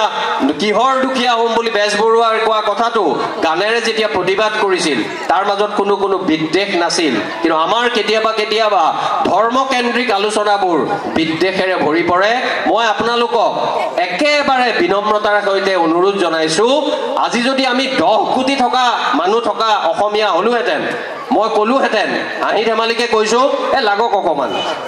কিন্তু আজি মই ক'ব নোৱাৰো আজি মই যদি এই 1.5 কোটি অসমীয়া আমাক ধ্ৰুপদী ভাষাও দিলে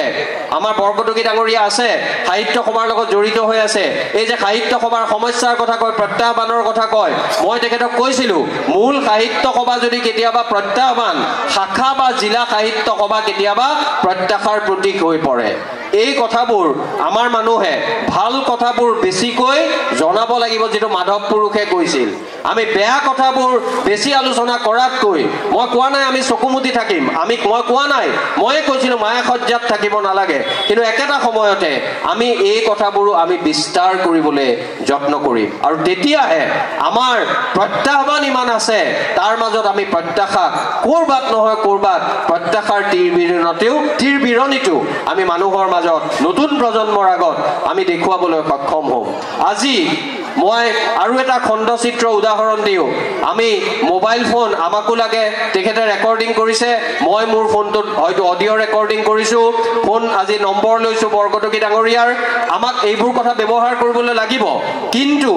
আপুনি মোৰ কথা বিশ্বাস নকৰিলেও যোৱা 4 মাহৰ অসমখনৰ অসমীয়া মানুহে মোবাইল ফোনত ফোন কৰাৰ বাহিৰে যিখিনি সময় অতিবাহিত কৰে তেওঁলোকে কি কৰিলে এমাহ মান যোৱা নাই কৰা তাৰ আগতে আপোনালোকে এবাৰ ভাবকচোন এটা কোম্পানী মহাপুৰুষ শংকৰদেৱৰ মহাপ্ৰয়াণৰ কেইবছৰমান পিছত গ্ৰেট ব্ৰিটেইনত জন্ম হৈছে সেই কোম্পানীটো আজি 524 বছৰীয়া হ'ল 1600 চনত সেইটো কোম্পানী তেওঁ ভাৰতক শাসন কৰিলে 1857 চনলৈ ডাঙৰ কথা দেই ভাৰতক 1857 চনৰ পৰা আমাকটো ব্ৰিটিছ ক্ৰাউনে নিজাকৈ শাসন কৰিলে তাৰ আগত সেই কোম্পানীটো শাসন কৰিছিল আৰু ভাৰতেই নহয় পৃথিৱীৰ অন্যান্য ঠাই কোম্পানীটোৰ নাম ইষ্ট ইণ্ডিয়া কোম্পানী 1600 চনত ইষ্ট ইণ্ডিয়া কোম্পানী গঠন হৈছিল আজিৰ পৰা 524 বছৰ আগতে কেনেকৈ গঠন হৈছিল it was formed as a shareholders company আৰু আজি 3 মাহৰ 4 মাহৰ আগলৈকে কেটামান চৰিত্ৰক লৈ মই নাম ক'ব নিবিচাৰো নাম ক'লে সন্মান জনোৱা হয় মান্যতা দিয়া হয় অসমৰ মানুহ আপুনি আৰু মই আমি কোটি কোটি ঘণ্টা সন্মিলিতভাৱে মোবাইলত খৰচ কি কৰিলো শেয়াৰ ডিবেঞ্চাৰ ডিমেট একাউণ্ট এইবোৰ জানিবলৈ নহয় আমি খৰচ কৰিলো কোনে কাক বিয়া ধাৰ দিলে কোনে কাক গাড়ী দিলে কোনে ক'ত কিমান মাৰিলে কোনে কি কৰিলে হাজাৰ হাজাৰ কোটি কোটি ঘণ্টা সমগ্ৰ অসমীয়া মানুহে স্মাৰ্টফোনৰ মাজত বন্দী হ'ল কিন্তু সেইখিনি সময়ত শেয়াৰনো কি ডিবেঞ্চাৰনো কি কেনেকৈনো ইষ্ট ইণ্ডিয়া কোম্পানীয়ে 500 বছৰ আগতে শেয়াৰ হোল্ডাৰ্ছ কোম্পানী হৈ পৃথিৱী শাসন কৰিছিল আমাক শাসন কৰিছিল আমাৰ মনলৈ কিন্তু সেই কৌতূহল নাজাগিল গতিকে আমি বিজ্ঞান আৰু প্ৰযুক্তিবিদ্যাৰ মাজত থকা পাৰ্থক্য পাহৰি পেলালো বিজ্ঞানে মানুহক বিজ্ঞান মনস্ক কৰে কৌতূহলী কৰে প্ৰশ্ন সোধাৰ সাহস এটা আপোনাৰ ব্যক্তিত্বৰ মাজত প্ৰমাণ মানে সুমুৱাই দিয়ে প্ৰৱেশ ঘটোৱায় আৰু প্ৰযুক্তিবিদ্যাই কেৱল টেকনলজি আপোনাক তাৰ উপাসক কৰে যাতে প্ৰযুক্তিবিদ্যা আপুনি ব্যৱহাৰ কৰক আমেৰিকাত মাৰ্ক জুকাৰবাৰ্গ বা ইলন মাস্ক তেওঁলোক ধনী হওক আৰু আপুনি তেওঁলোকৰ হাতৰ তেওঁলোকৰ পাখা খেলৰ দৰে বা চেছ খেলৰ দৰে তেওঁলোকৰ মাজত আপুনি এটা এটা গুটিৰ দৰে পৰ্যবেক্ষিত হওক আমি সেইটোৱে কৰি আছো আৰু সেইটো অকল অসমীয়াই কৰা বুলি ক'লে ভুল হ'ব আজি পাঞ্জাবীও কৰিছে মাদ্ৰাজীও কৰিছে আমেৰিকাৰ মানুহেও কৰিছে ইটালীৰ মানুহেও কৰিছে কিন্তু আমাৰ মানুহে এই 1.5 কোটি অসমীয়া মই আকৌ সংকুচিত অৰ্থৰ কথা ক'বলৈ মন নাযায় তথাপি অকল যদি অসমীয়া ভাষীৰ কথাখিনি কওঁ তেতিয়াহ'লে আমি দেখো যে আমাৰ মানুহে বেছিকে কৰিছে আমাৰ সংখ্যাই বেছি সেইভাবে প্ৰত্যাহ্বান আমাৰ বেছি যেন লাগে মই সৰু দুটা উদাহৰণৰ সৈতে মই নিজৰ মনৰ ভাৱ বৰ্তমান সময়ৰ খণ্ডচিত্ৰ সকলোবোৰ কথা ক'লো এতিয়া আপুনি ক'ব কাৰোবাৰ মনত প্ৰশ্ন জাগিব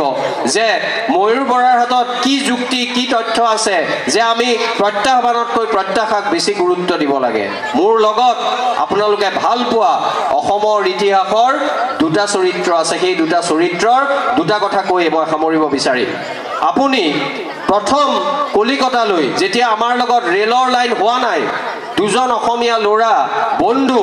1872-73 চনত কলিকতালৈ গৈছিল গ্ৰেজুৱেচন স্নাতক হ'বলৈ কাৰণ অসমত কলেজ হোৱা নাই তেওঁলোক 19-20 বছৰীয়া ল'ৰা সেই দুজন ল'ৰা মানিক চন্দ্ৰ বৰুৱা যি শেষত গৈ গুৱাহাটী মিউনিচিপালিটিৰ প্ৰথম গৰাকী বেচৰকাৰী তেওঁ সভাপতি নগাঁৱতে তেওঁৰ শিপা মানিক চন্দ্ৰ বৰুৱাৰ কাৰণে কটন কলেজ হ'ল আৰ্ল কলেজ হ'ল সেই মানিক চন্দ্ৰ বৰুৱা আৰু উজনিৰ প্ৰথম স্নাতক জগন্নাথ বৰুৱা যাৰ নামত আজি জেবি কলেজখন আছে তেওঁলোক গ'ল আজি 19-20 বছৰীয়া ল'ৰাই যেতিয়া ৰিলত ব্যস্ত হৈ থাকে যেতিয়া তেওঁলোকৰ এটাই চিন্তা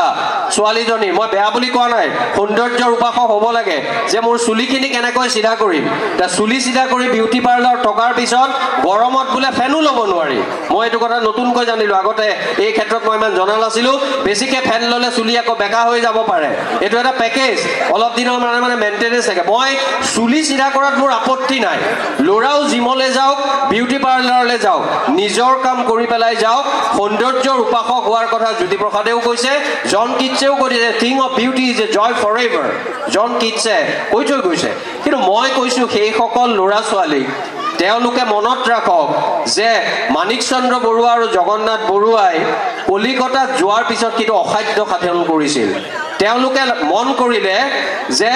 মনস্থ কৰিলে আমি ভাৰতৰ গভৰ্ণৰ জেনেৰেলক লগ পাম তেতিয়া ভাৰত শাসন দিল্লীৰ পৰা নহয় কলিকতাৰ পৰা হয় আৰু সেই সময়ত গভৰ্ণৰ জেনেৰেল আছিল লৰ্ড নৰ্থব্ৰুক আৰু এতিয়া ভাৰতৰ প্ৰধানমন্ত্ৰীক লগ পোৱা যিমান কষ্টসাধ্য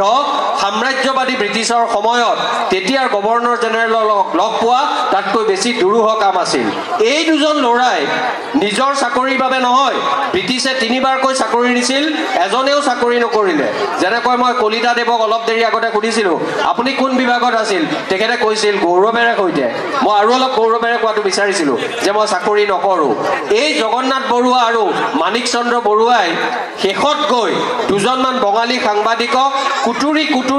ভাৰতৰ গভৰ্ণৰ জেনেৰেলক লগ পাই অসমৰ উন্নতিৰ বাবে অসমত ৰেলপথ অনাৰ বাবে অসমৰ প্ৰাকৃতিক সম্পদ ভালভাৱে বৈজ্ঞানিকসন্মতভাৱে ব্যৱহাৰ কৰাৰ বাবে স্মাৰক পত্ৰ দিছিল আৰু স্মাৰক পত্ৰ দিয়াৰ পিছদিনা কলিকতাৰ ইণ্ডিয়ান স্পেক্টেটৰ আৰু অমৃত বজাৰ পত্ৰিকাত এটা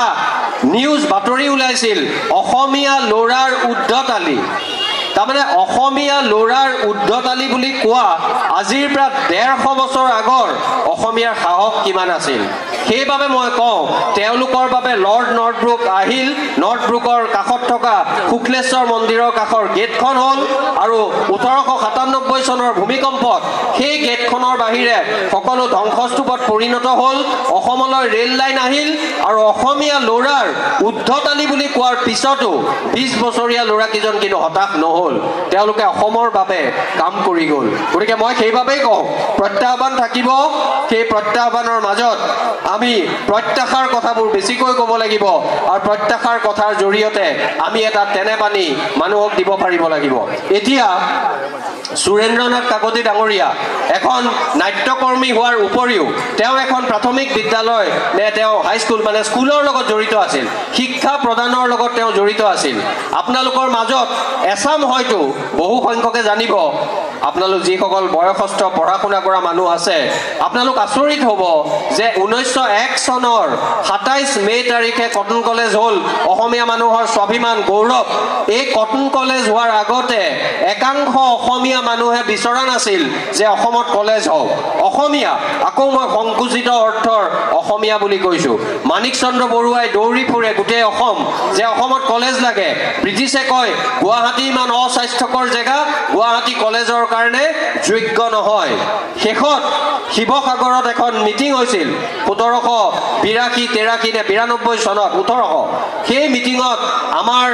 এফালে আছিল মানিক চন্দ্ৰ বৰুৱা আৰু আনফালে আছিল তেওঁৰ লগত তেওঁৰ বন্ধু তেওঁৰ লগত নৰ্থব্ৰুকক স্মাৰক পত্ৰ দিয়া জগন্নাথ বৰুৱা মানিক চন্দ্ৰ বৰুৱাই ক'লে যে কলেজ হ'ব লাগে তেওঁ সমৰ্থন কৰিলে বেনুধৰ ৰাজখোৱা পিছত সাহিত্য সভাৰ সভাপতি হৈছে ডিম্বেশ্বৰ নেওগৰ শহুৰে আৰু আনজন আছিল ফণীধৰ চলিহা বিমলা প্ৰসাদ চলিহাৰ পৰিয়ালৰ তেওঁ এজন ব্ৰিটিছৰ দিনত পিছত বিষয়া হৈছিল মানিক চন্দ্ৰ বৰুৱাক সমৰ্থন দিলে বেনুধৰ ৰাজখোৱা আৰু ফণীধৰ চলিহাই আৰু আনটো ফালে জগন্নাথ বৰুৱাটো জগন্নাথ বৰুৱা আব্দুল মজিদৰ কথা আমি কমকে আলোচনা কৰোঁ আব্দুল মজিদ আছিল প্ৰথম অসমীয়া এখন হাইকোৰ্টৰ ন্যায়াধীশ আমি জানানেত পঢ়ো প্ৰথম অসমীয়া মুখ্য ন্যায়াধীশ আছিল হলিৰাম ডেকা কিন্তু প্ৰথম অসমীয়া ন্যায়াধীশ আছিল যোৰহাটৰ আব্দুল মজিদ সেই আব্দুল মজিদ জগন্নাথ বৰুৱা আৰু অসম আন্দোলনৰ নেতা অসমৰ প্ৰাক্তন গৃহমন্ত্ৰী ভৃগু কুমাৰ ফুকনৰ আজু ককাক গংগা গংগা গোবিন্দ ফুকন, যাক লক্ষীনাথ বেজবৰুৱা, হেমচন্দ্ৰ গোস্বামীয়ে গুৰু মানিছিল, অসমীয়া ছাত্ৰই কলিকতাত অভিভাৱক মানিছিল, তেওঁলোকে ক'লে অসমত যদি কলেজ পাতে আৰু তেনে কথা প্ৰস্তাৱ ল'বলৈ যদি কিবা মিটিং কৰা হয় সেইখন মিটিঙত আমি নাথাকোঁ, সেই বুলি কৈ গংগা গোবিন্দ ফুকন, জগন্নাথ বৰুৱা আৰু আব্দুল মজিদ ওলাই গৈছিল। তাৰমানে চাওক, ইয়াৰ অৰ্থ এইটো নহয়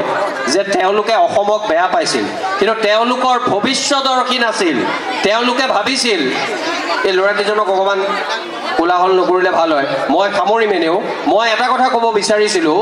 জগন্নাথ বৰুৱা, গংগা গোবিন্দ ফুকনে ভাবিছিল যে সেইখিনি টকাৰে কলিকতাত অসমীয়া ল'ৰাৰ বাবে, ছোৱালীৰ বাবে নহয় দেই, ল'ৰাৰ বাবে ছাত্ৰাবাস নিৰ্মাণ কৰিব লাগে, অসমত কলেজ কিয় লাগে? কিন্তু মাণিক চন্দ্ৰ বৰুৱা লাগি থাকিল। মাণিক চন্দ্ৰ বৰুৱাক হাত উজান দিলে ফণীধৰ চলিহা আৰু বেণুধৰ ৰাজখোৱাই, আৰু সেইবাবে শেষত 1901 চনত আমি কটন কলেজ পালোঁ। গৌৰৱৰ কথা, সেই কটন কলেজ যেতিয়া 27 মে' তাৰিখে আমাৰ আৰম্ভ হৈছিল, সেইদিনা গীত জুৰিছিল 8ম শ্ৰেণীলৈকে পঢ়া বিহগী কবি ৰঘুনাথ চৌধুৰীয়ে, হাৰমনিয়াম বজাইছিল কৰ্মবীৰ নবীন চন্দ্ৰ বৰদলৈ, আৰু সেই আমাৰ প্ৰভাত চন্দ্ৰ বৰুৱা আসাম এছ'চিয়েশ্যনৰ ডাঙৰ নেতা, প্ৰথম সভাপতি, তেওঁ পশ্চিম অসমৰ গোৱালপাৰা ধুবুৰীৰ পৰা পাখুৱাজৰ দল পঠাই দিছিল। তাৰমানে এই কথাবোৰে কি প্ৰমাণ কৰে যে প্ৰত্যাহ্বান থাকিব, নিজৰ মাজতো থাকিব, ব্ৰিটিছেও ক'ব, কিন্তু আপুনি যেতিয়া নিজৰ বুকুত থকা সম্ভাৱনীয়তাৰ ওপৰত আপোনাৰ বিশ্বাস হেৰুৱাই নেপেলায়, তেতিয়ালৈকে কিন্তু আপোনাক শংকই, আপোনাক শংকা, আপোনাক প্ৰত্যাহ্বানে কেতিয়াও জুমুৰি দি ধৰিব নোৱাৰে, কেতিয়াও আপোনাক আপোনাৰ সেই কামৰ আগত, আপোনাৰ সপোনৰ আগত তেওঁলোকে কিন্তু হেঙাৰ সৃষ্টি কৰিব নোৱাৰে। আৰু হেঙাৰ সৃষ্টি কৰিলে সেই হেঙাৰ ভাঙি যে দিব পাৰি অহিংসা উপায়েৰে, সমিল মিলেৰে, কথা বতৰাৰ মাজেৰে, দৃঢ়তাৰে, যুক্তিৰে, নিষ্ঠাৰে, তেনে বহুবোৰ কথা অসমৰ ইতিহাসৰ মাজত উজ্জ্বল চৰিত্ৰ হৈ তেওঁলোক জ্যোতিষ্মান হৈ আছে। মই সেই উজ্জ্বল চৰিত্ৰবোৰৰ বিষয়ে আৰু বহু কথা ক'ব পাৰি, কিন্তু আৰু বহু কথা কৈ থাকিলে এই যে বক্তৃতাটো কোনোবাই যদি অকণমান হ'লেও ভাল পাইছে, যে ময়ূৰ বৰা জোৱাই হ'লেও গ্ৰেছ নম্বৰ দি হ'লেও 30 মান দিব পাৰি, পাছ কৰাব পাৰি, সকলো জেগাতে ফেইল কৰিলেও এই জুৰীয়া ইয়াত যদি মই অকৃতকাৰ্য হওঁ, ফেইল কৰোঁ, মোৰ ঘৰতো এটা সন্মান যাব নহয়। গতিকে সকলোবোৰ কথা মিলি চাই মই এইখিনি ক'ব বিচাৰিছোঁ। মোক যেতিয়া জোৱাই বুলি কৈছিল, কোনোবাই পিছফালৰ পৰা কোৱা শুনিছিলোঁ, ক'ত কোন, মই নিজেই পৰিচয়টো দিছোঁ। আপোনালোকৰ কাষৰে দগাঁও বুলি এখন গাঁও আছে, সেই দগাঁৱত মই লগ পোৱা নাই দাসীৰাম বৰা, দাসীৰাম আতৈ বুলি কৈছিল। সেই দাসীৰাম আতৈৰ ল'ৰা, বহুকেইজন ল'ৰা, তাৰ ভিতৰত মোৰ শহুৰ দেউতা, আমাৰ বিয়াৰ এবছৰমানৰ পিছতে তেওঁ ঢুকাইছিল 2000 চনত। তেওঁ আছিল এই বৃহত্তৰ অঞ্চলৰ বোধ কৰোঁ একমাত্ৰ বা প্ৰথম বুলি মই নকওঁ, কিন্তু অন্যতম প্ৰথম এজন ইঞ্জিনিয়াৰ, যোৰহাট ইঞ্জিনিয়াৰিং কলেজৰ পৰা তেওঁ ইঞ্জিনিয়াৰিং কৰি বান নিয়ন্ত্ৰণ, এতিয়া যিটো জলসম্পদ বিভাগ, তাৰ পৰা অৱসৰ লোৱাৰ অলপ দিনৰ পিছতে তেওঁ ঢুকাইছে। সাংঘাতিক সম্পৰ্ক, বেয়া লাগে। মই কেইদিনমান আগতে এইফালে গৈছোঁ যে মোৰ পৰিবাৰৰ ডাঙৰ বৰদেউতাকৰ সৰু ল'ৰা, আপোনালোকৰ বহুতে জানে, অলপতে প্ৰশিক্ষণৰ বাবে নাগপুৰলৈ গৈছিল বেদান্ত বৰা, তেওঁ তাতে মৃত্যুবৰণ কৰিছিল। আমি গৈছোঁ, সেইদিনা মাত্ৰ শ্ৰাদ্ধ হৈ গৈছে। গতিকে আপোনালোকৰ মনত যাতে খুদুৱনি নাথাকক, কোনোবাই ভাল পালে ভাল, এইটো ভাল, বেয়া, তেওঁলোকে এনেকুৱাহে পালে, সেইটো যাতে আপোনালোকে মুকলি মনেৰে ক'ব পাৰে, সেইকাৰণে সেই চিনাকুটিও দিলোঁ। মানে মই জানো এইটো মানে NRCৰ দৰে, NRCত নাম থকাৰ পিছতো অসমীয়া মানুহে যিটো কথা প্ৰত্যাশা বুলি ভাবিছিল, এতিয়া নিজেই ক'ব নোৱাৰে সেইটো প্ৰত্যাশা নে প্ৰত্যাহ্বান। মোৰ কাৰণেও আজি আপোনাসৱৰ দৰে শুভান্নুদায়ী ব্যক্তিৰ আগত ইমানখিনি সময় শৃংখলাবদ্ধভাৱে ধৈৰ্যৰে আৰু মন পুতি শুনিলে বা মই বেয়া পাম বুলি শুনাৰ অভিনয় কৰিলে, দুইটা কাৰণতে মই ভাবোঁ মই আপোনালোকক ধন্যবাদ, কৃতজ্ঞতা যাচিব লাগে। যদি ভাল পাইছে মই আপোনালোকক ধন্যবাদ জনাইছোঁ, আৰু যদি কোনোবাই ভাল নাপায়ো অসমীয়া অতিথি পৰায়ণতাৰ চানেকি দি ভাল পোৱা দেখুৱাইছে, তেতিয়াও কিন্তু শ্ৰদ্ধাঞ্জলি জনোৱা হ'ব সুৰেন্দ্ৰনাথ কাকতি ডাঙৰীয়াক, কাৰণ তেওঁ এজন নাট্যৰ লগত জড়িত, নাট্য শাস্ত্ৰৰ লগত জড়িত, সমাজৰ লগত জড়িত ব্যক্তি আছিল। গতিকে এইখিনি কথা কৈয়ে মই শেষত এটা কথা কৈয়ে সামৰো, সদায় থাকিব প্ৰত্যাহ্বান, সদায় থাকিব সংশয়, সদায় থাকিব শংকা। কেতিয়াবা বাহিৰৰ পৰা আহিব, কেতিয়াবা আমাৰ মনৰ মাজৰ পৰা উদ্ভৱ হ'ব। কিন্তু আমাৰ নিজৰ ওপৰত যেতিয়া বিশ্বাস থাকিব, আধা ঘণ্টা এঘণ্টা সময় মই নতুন প্ৰজন্মক কৈছোঁ, ফেচবুক ইনষ্টাগ্ৰামৰ পৰা আমি যদি পুথিভঁৰাললৈ গৈ এঘণ্টা সময় বাতৰি কাকত বা ভাল গীত এটা শুনো, ভাল গ্ৰন্থ এখন পঢ়োঁ, তেতিয়াহ'লে মই ভাবোঁ এই ফেচবুক ইনষ্টাগ্ৰাম সামাজিক মাধ্যমে আনি দিয়া সেইবোৰ চৰিত্ৰ, কোনে কাক গাড়ী দিলে, কোনে কাক হীৰাৰ আঙুঠি দিলে, নেকলেছ দিলে, এইবোৰ কথাৰ পৰা অলপমান জানক। মই অকণমান নাজানিবলৈ কোৱা নাই, অকণমান জানক, কিন্তু বেছিকৈ মজ্জি গ'লে এইবোৰত আপুনি দেখিব তেনে বাতৰিয়ে আহে, তেনে ৰিলেই আহে। সেই ৰিলৰ যিটো নেতিবাচক যাত্ৰা, অসমীয়া বোৱাৰীৰ মই যিটো কথা কৈছিলোঁ, যিবোৰ অভব্য কথা বতৰা, সেইবোৰ খাম কাটক। আৰু আমি অসমীয়া জাতিটো বৃহৎ সংকুচিত অৰ্থৰ নহয়, সকলোকে লৈ ভাৰতীয় সংবিধানক আমি মনৰ পৰা সন্মান কৰি সংবিধানে দিয়া দায়িত্ব, সংবিধানে দিয়া অধিকাৰক অপব্যৱহাৰ নকৰি আৰু দায়িত্ব কৰ্তব্যবোধক আমি যদি প্ৰকৃতভাৱে ব্যৱহাৰ কৰিব পাৰোঁ আৰু ভণ্ডামীৰ মুখাখন অকণমান হ'লেও পাতল কৰিব পাৰোঁ, মই ভাবোঁ আমি বহুত কৰিব পাৰিম। ভণ্ডামীৰ মুখা বুলি ক'লে মই আপোনাক নাই কোৱা, মই কৈছোঁ। মই শেষত এইটো মই ক'ম বুলি কৈ এই কথাটো নক'লে ভুল বাৰ্তা যাব। মোৰ যদি পৰিবাৰৰ লগত শোৱনি কোঠাত এটা কাজিয়া লাগি থাকে আৰু তেনেকুৱা সময়তে ডক্টৰ বৰকটকী ডাঙৰীয়া গৈ পেলাই কলিং বেলটো মাৰে, মই তেতিয়া সেই মোৰ খং উঠা, মোৰ মনত বিৰক্তি, কিবা এটা কাজিয়া লাগিছে, মনটো বেয়া লাগি আছে, মই যদি চৰা ঘৰৰ দৰ্জাখন খুলি মোৰ মনত যদি সেই বিৰক্তি বা খংভাগ দেখুৱাওঁ, তেতিয়াহ'লে মই অসমীয়া ৰুচিশীল জীৱনবোধ, যাৰ মহানায়ক আছিল শংকৰদেৱ মাধৱদেৱ, যি অতিথিপৰায়ণতা, যাৰ কথা হিউৱেন চাঙে কৈছিল, তাক অপমান কৰা হ'ব আৰু তেখেতেও মনত কষ্ট পাব। তেতিয়া অকণমান ভণ্ডামি লাগিব। আপোনাক কল চেণ্টাৰৰ ফোন কৰোঁতে যে আহি পেলাই ৰাতিপুৱাই লোন লাগে নাই সোধে,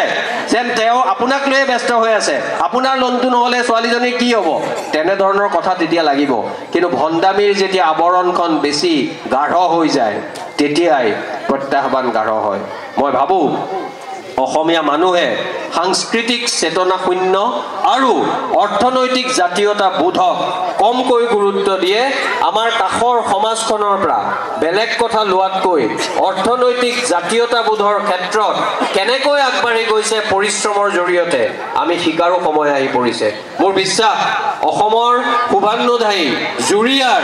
হিয়ামন জোৰ পৰি যোৱা এই প্ৰকৃতিৰ কোলাত থকা মানুহে দেৰিকে হ'লেও কেতবোৰ মানুহে কথাবোৰ উপলব্ধি কৰিব,